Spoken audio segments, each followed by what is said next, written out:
In a world that is always chasing the next big thing, what if the secret to a truly happy life isn't out there somewhere, but it's actually right here, right in the quiet, everyday moments that we so often just ignore? Well, today, we're diving into Andy Jones's fantastic book, Ordinary Time. It's basically a guide to finding extraordinary joy in our completely normal, everyday lives. So tell me if this sounds familiar. You're scrolling on your phone, and it's just this endless highlight reel of everyone else's life, right? You see the mountaintops, the trips to Paris, the picture-perfect family photos, and you're sitting there on your couch just living your normal life, and it's so easy to get that sinking feeling. Am I being left behind? But what if that feeling is missing the point entirely?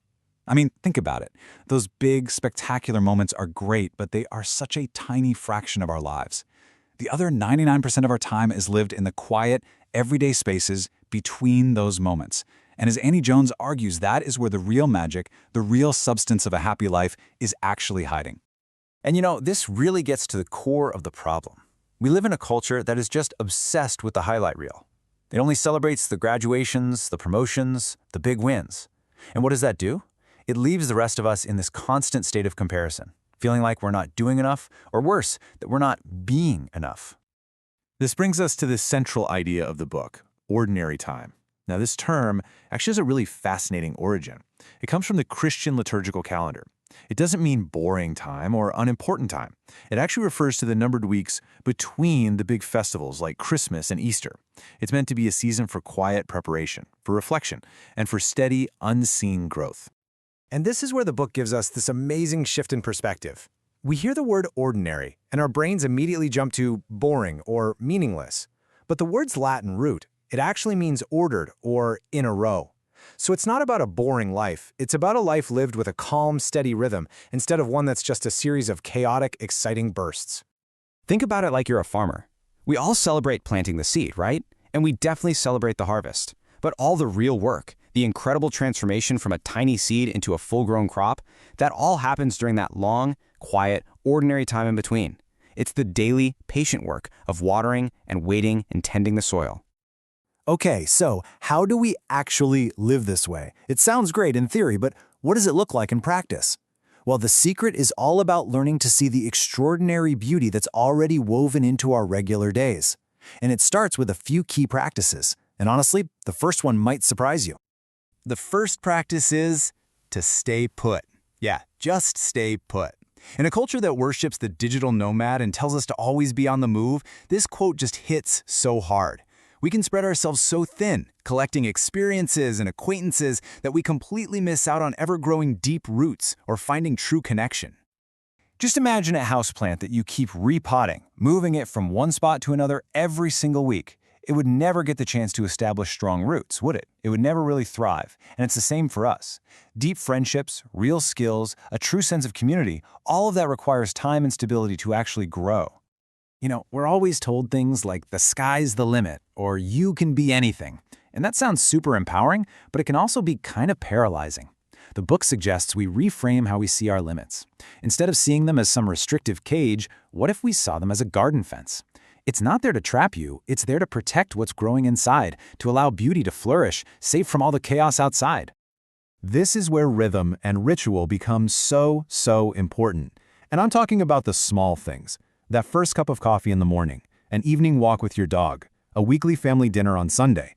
They might seem repetitive, even mundane, but these little rituals are the anchors that give our lives stability, structure, and real meaning in a pretty chaotic world. For a perfect example, just look at the Japanese tea ceremony. It takes the simple act of making and drinking tea and transforms it into this profound, sacred meditation. Every single movement is deliberate and full of meaning. That's the art of ordinary time right there, making the mundane magnificent, just by giving it our full, undivided attention. Let's talk about something we are all terrified of, being bored. The second we have a free moment, what do? We reach for our phones to fill the void. But Jones argues that boredom is absolutely essential. It's that moment when your brain finally stops taking in new information and gets a chance to actually process it. It's in that quiet stillness that our best, most creative ideas are often born. So understanding all these ideas is one thing, but what actually happens when we start putting them into practice? What are the real-world benefits of embracing a more ordinary, more intentional life? Let's get into it. Well, one of the biggest payoffs is finding the antidote to envy. That highlight reel culture we talked about, it's so toxic. We end up comparing our messy, behind-the-scenes reality to everyone else's perfectly polished version, and that is a game we are guaranteed to lose every single time. The book offers a simple, powerful cure: gratitude. I absolutely love this phrase. It just captures the whole idea perfectly. True contentment, real happiness, isn't found by constantly looking over the fence at what someone else has. It's found by focusing our energy right here, on watering our own grass, on nurturing what we already have, and discovering that, you know what, it's more than enough. So what are the rewards for walking this path? The gifts are truly profound. We're talking deeper, more authentic relationships, a real sense of belonging to a place in a community. Creativity that comes from steady, patient practice, not from pressure. And maybe most important, a stable sense of self-worth that has nothing to do with your job title or your next big achievement. Ultimately, when you bring all of these ideas together, they offer one incredible gift: the blessing of stillness. It's giving yourself permission to just slow down, to stop constantly chasing the next highlight, and to simply appreciate the profound grace of a totally normal day. And maybe the most powerful idea in the entire book is this simple, brilliant reversal of a common phrase. Our world is constantly screaming at us, "Don't just stand there, do something." This philosophy gently suggests the exact opposite. Don't just do something, stand there.